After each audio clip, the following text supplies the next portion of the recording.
नमस्कार। आपने प्रेरणा तो कई व्यक्तियों से पाई होगी, जो घर के हैं, जो बड़े हैं, महान हैं, सम्माननीय हैं। तो एक व्यक्ति ऐसा है जो कि प्रेरणा का पुंज है, सागर है, स्वामी विवेकानंद। मैं वास्तव में विद्यार्थी जीवन में बहुत ही डरपोक सा था। किसी तरह से मेरे एक दोस्त ने कहा डिबेट में भाग लो। मैंने डिबेट में भाग लिया बीकॉम में। एक इनाम मिला, सेकंड। किताब मिली विवेकानंद की शक्तिदायी विचार। पढ़ने के बाद सारा जो मन में भय था अपने लिए, आत्मविश्वास की कमी थी, खत्म हो गया। मन में एक नया जोश आया, उत्साह आया। निर्बलता मृत्यु है, शक्ति ही जीवन है। अपनी निर्बलता के बारे में मत सोचो, ये पाप है। शक्ति के बारे में सोचो और दूसरों को भी शक्ति के बारे में याद दिलाओ। ये योद्धा सन्यासी था विवेकानंद, 5 फीट 8.5 इंच का। ये नौजवान, चेहरे पर चमक, आंखें बड़ी, आवाज ऐसी जैसे कि वाद्य यंत्र बज रहे हों।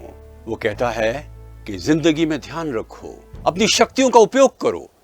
सामान्य मानव केवल 15% ही अपनी शक्तियों का उपयोग करते हैं, बाकी शक्तियां व्यर्थ जाती हैं। ऐसा मत होने दो। परिश्रम करो और समय का उपयोग करो। समय व्यर्थ मत जाने दो।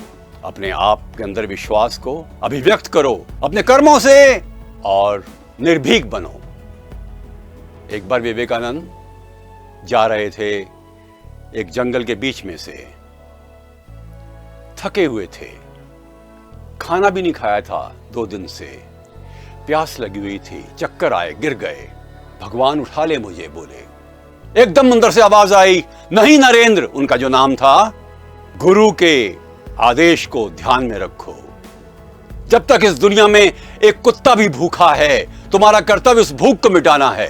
अपने कर्तव्य की पूर्ति के लिए लोगों के दिल में इस प्रकार का प्राण जगाओ, ऐसी हिम्मत जगाओ कि वो अपनी शक्ति को पहचान करके आगे बढ़ें। जंगल के बाद एक गांव था। एक महिला खाना बना रही थी। कहा, मां मुझे भोजन दो। उसने कहा, तुम लोगे नहीं मेरा भोजन, मैं अछूत हूं। उसने कहा, मां ईश्वर की संतान में कोई अछूत नहीं होता। ये विवेकानंद थे जिन्होंने जिंदगी में संघर्ष का सामना इस प्रकार से किया कि हम चकित हो जाते हैं। कलकत्ता का ये ग्रेजुएट, अंग्रेजी का विद्वान, महान लेखक, कवि, सुंदर गायक, बॉस्टन पहुंचा। कुछ समय से पहले पहुंच गया। शिकागो में जो आपको याद होगा विश्व धर्म सम्मेलन हुआ था, उसके लिए गए, कुछ पहले पहुंच गए। बॉस्टन में थे, इतनी ठंड, सारे कागज गुम गए थे। रात को सोना जरूरी था जिंदा रहने के लिए। उन्होंने एक बहुत बड़ा कूड़े का डिब्बा देखा, उसका ढक्कन हटाया, वो साफ था। रात गुजारी उसमें। और जब वो भाषण देने लगे शिकागो में, तो उनका दिल धड़क रहा था। कोऑर्डिनेटर ने कहा, उठिए स्वामी विवेकानंद, बोलिए। उस वक्त नहीं बोले, पहले बाद में बोले, बिना कागज के। अंदर के आत्मविश्वास की कमी को बाहर नहीं आने दिया और कुछ ही क्षणों में आत्मविश्वास वापस आ गया। आपके अंदर भी कभी कमी होना अंदर की, कि मैं कर पाऊंगा कि नहीं कर पाऊंगा, कहो मत दुनिया से, दिखा डालो कि तुम कर सकते हो। और उन्होंने जो भाषण दिया, अमेरिका के अखबारों ने लिखा कि 7000 डेलीगेट जो आए हैं वर्ल्ड पार्लियामेंट ऑफ रिलीजन्स में, उसमें सर्वोत्तम व्यक्ति यह है विवेकानंद।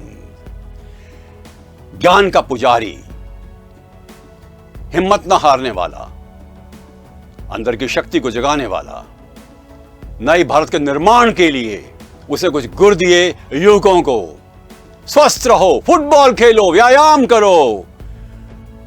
तुम्हारी मांसपेशियां इस्पात की होनी चाहिए, तुम्हारी इच्छा शक्ति बलवती हो, ऊंचे लक्ष्य रखो, उठो जागो, और जब तक उद्देश्य की प्राप्ति ना हो रुको मत, कभी मत रुको, आगे बढ़ो।